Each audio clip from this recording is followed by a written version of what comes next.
Koga, sola kovası.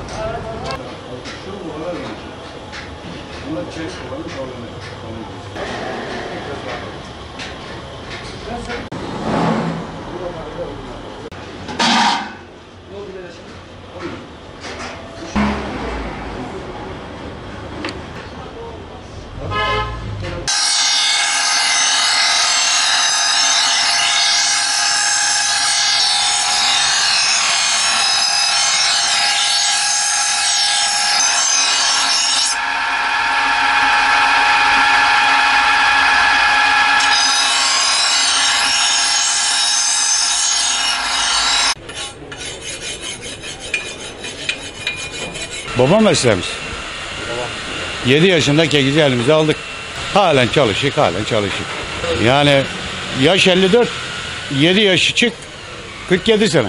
Tarım aletlerinin her türlü malzemesini yapıyor elhamdülillah. Elimizden gelir. Baba mesleği olduğu için bir de meslek sevdası var.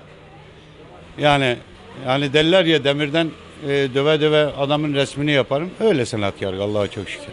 Türkiye'de bu mesleğe benim kadar gönül veren bir esnaf kalmadı. Antep'te mi? Türkiye'de benim kadar bu mesleğe gönül veren kalmadı. Bu kadar çeşidi bir arada göremezsin. Mümkün değil. Ama sevdiğim için yapayım.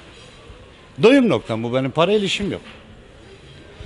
Bir de yaptığın inşallah rızası için olunca daha da güzel neticeler vereyim.